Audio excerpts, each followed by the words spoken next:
শিক্ষার কি কোনো বয়স হয়? ছোটবেলা থেকে ভাবছিলাম যে এই তো বড় হয়ে যাচ্ছি, কবে বড় হব? কেন বড় হচ্ছি না?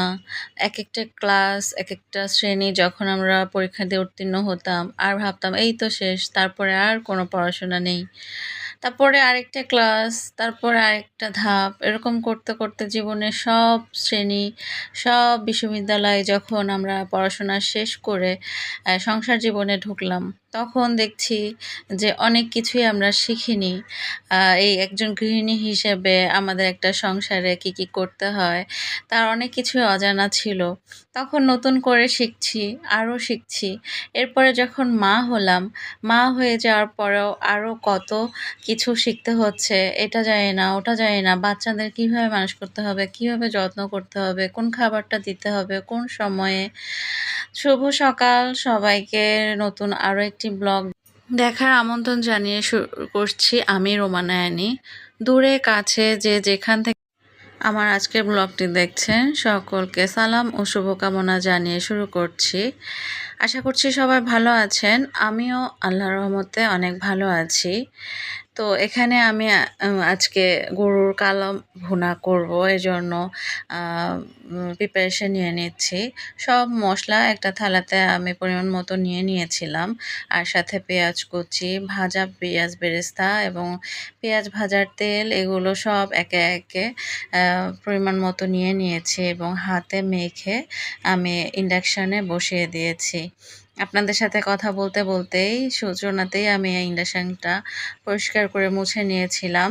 তো এই তো একটা পদ রান্না করতে এই ইন্ডাকশন আবার মেখে যাবে, আমরা সবাই জানি সেটা। তো ওখানে কালা ভুনাটা বসিয়ে দিয়ে আমি বেডরুমে চলে এসেছি। এই তো কতগুলো কাপড় ধুয়ে দিয়েছিলাম, তো সেই কাপড়গুলো বারান্দা থেকে তুলে নিয়ে এসেছি। সেগুলোই ভাঁজ করে একে একে গুছিয়ে রাখবো। তো একা হাতে একজন গৃহিণীর কত রকমের কাজ করতে হয়, তা আসলে একজন গৃহিণী ছাড়া আর কেউ উপলব্ধি করতে পারে না। তো এই তো সেদিন আপনাদের ভাইয়ার দেয়া শাড়িটা পরেছিলাম, সেটাও একটু রোদে শুকিয়ে নিয়ে এসেছি। ভাঁজ করে তুলে রেখে দেব এই ভেবে। তো কাপড়গুলো আমি ভাঁজ করে নিচ্ছি, আর কিছু মিষ্টি ব্লগার আপুদের কমেন্ট পড়ে নেব। প্রথমেই আমার মিষ্টি আপু বাংলাদেশি ব্লগার মিতু আপুর আইডি থেকে আমাকে কমেন্ট করেছে, আসসালামু আলাইকুম আপু, বন্ধু হয়ে গেলাম, তুমি এসো আমার পরিবারে, ভিডিওটি খুব সুন্দর হয়েছে। আপু, মিতু আপু, আমি আপনার অনেক আগে থেকে বন্ধু হয়ে আছি, মাশাল্লাহ। আপনি আপনার ভিডিওতে আমাকে আমন্ত্রণ জানিয়েছেন, পরিবারে বন্ধু হিসেবে গ্রহণ করেছেন। আমি খুবই খুশি এবং আপ্লুত। আমি আপনার ভিডিও প্রতিনিয়তই দেখি, হয়তোবা কমেন্ট করা হয় না। এখন থেকে ভালোভাবে আপনার সাথে যুক্ত হয়ে যাব ইনশাল্লাহ। আপনাকে অসংখ্য ধন্যবাদ এত সুন্দর একটা কমেন্ট করে আমাকে আমার কাজে আরও উৎসাহিত করার জন্য আপু। আর তো এই তো গল্প করতে করতে আমি কাপড়গুলো ভাঁজ করে নিচ্ছি। কয়েক রকমের কাপড় হয় আসলে, বাইরে যাওয়ার কাপড়, তারপর হচ্ছে বাসায় পরার কাপড়, মেয়ের কাপড়, মেয়ের আবার বাইরে যাওয়ার কাপড়, এগুলো একে একে গুছিয়ে নিয়েছি। এখন ওগুলো আলমারিতে তুলে নেব। আর এই তো কালা ভুনার বাকি কাজটুকু এখানে করতে চলে এসেছি। সব রকমের ফোড়নটা দেয়া বাকি ছিল, শেষে সেই ফোড়নটা দিয়ে আমি এখন বাকি কাজটাও শেষ করে নেব। তো ভিডিওর এই পর্যায়ে আপনাদের কাছে একটা লাইক চেয়ে নিচ্ছি। প্লিজ আপুরা, যারা আমার ভিডিও দেখছেন, প্লিজ একটা লাইক করে আমার চ্যানেলটার সাথে থাকবেন এবং ভিডিওটা পুরোটা কন্টিনিউ করবেন। আপনাদের একটা লাইক আমার কাজকে আরও উৎসাহিত করবে। আর হচ্ছে এখানে আমার কালা ভুনা রেডি হয়ে গিয়েছে, আর আমি পরোটাও ভেজে নিয়েছি। সকালে আজকে পরোটা আর কালা ভুনার এই খাবো ব্রেকফাস্টে আজকে। তো এখানে ব্রেকফাস্ট বেড়ে নিচ্ছি। ব্রেকফাস্ট বেড়ে নিতে নিতে আরও একটি মিষ্টি আপুর কমেন্ট পড়ে নেব। ব্লগস বাই হেলেন আপুর ব্লগ থেকে আমাকে কমেন্ট করেছেন, আপু ভালোবাসা নিয়ে দেখা শুরু করলাম, ডিম তরকারি খুব পছন্দ, তোমার রেসিপি দারুণ লাগলো, ট্রাই করব। সাথে সবার কমেন্ট পড়ে নিলে ভালো থেকো সবসময়, এই কামনা। হেলেন আপু, আপনাকেও অনেক ভালোবাসা ও শুভকামনা জানাচ্ছি। আপনি আমাকে এত সুন্দর করে কমেন্ট করেছেন, আমি আসলে আপনাদের ভালোবাসায় পুরো সিক্ত। আলহামদুলিল্লাহ, আমি আপনাদের সাথে থাকব। তো এখানে আমরা ব্রেকফাস্ট করে নিলাম। আর এই তো এখন একটু চলে এসেছি বারান্দায়। তো সেদিন যে র্যাক দুটো নিয়েছি, সেই র্যাক দুটো দিয়ে গুছিয়ে নেব, কিছু ফুলের টব সাজিয়ে নেব। আসলে আমরা তো মানে গৃহিণীদের সকাল থেকে রাত পর্যন্ত যে কত কাজ, তার কোনো শেষ নেই। আর তারপরেও তো আমাদের শখেরও শেষ নেই।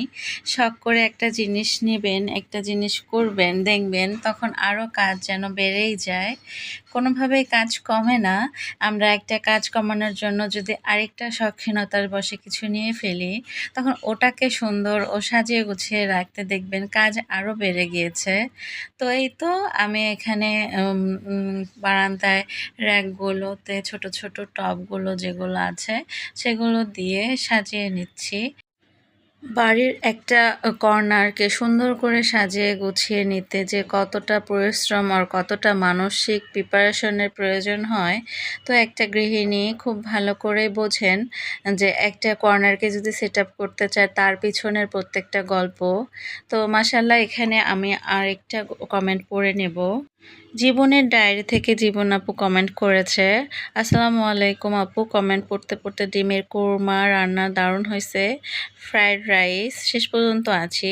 জীবন আপু, আপনাকে অসংখ্য ধন্যবাদ। আপনার এই কমেন্ট পেয়ে আমি খুবই আন্তরিকভাবে কৃতজ্ঞ। আপনাদের ভালোবাসা আমাকে যেন এভাবেই সামনের দিকে এগিয়ে নিয়ে যেতে চায়।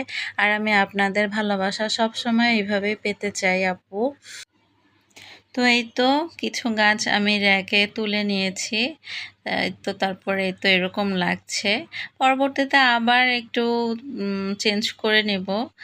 তো এখানে যে আপুদের সাথে এখন আমি শেয়ার করতে চলে এসেছি যে আমি কিছু লিচু ফ্রোজেন করেছিলাম, সেগুলো কেমন হয় ফ্রোজেনের পরে সেগুলোই এখানে একটু খেয়ে নেব।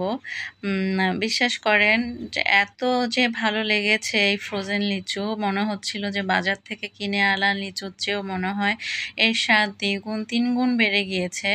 আপনারাও এইভাবে ফ্রোজেন করে রেখে লিচু খেয়ে দেখতে পারেন। অনেক শান্তি আর অনেক তৃপ্তি পেয়েছিলাম আমি খেতে, এতটাই ফ্রেশ ছিল একদম। আসলে মনটা ভরে গিয়েছিল। তো এখানে তো দুপুরে গরুর কালো ভুনা দিয়েই আমরা সাদা ভাত খেয়ে নিয়েছিলাম।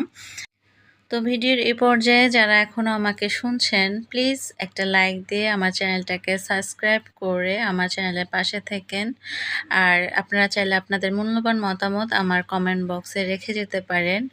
আপনাদের কমেন্ট পড়তে আমার ভীষণ ভালো লাগে। তো আজকের ব্লগটা এই পর্যন্তই।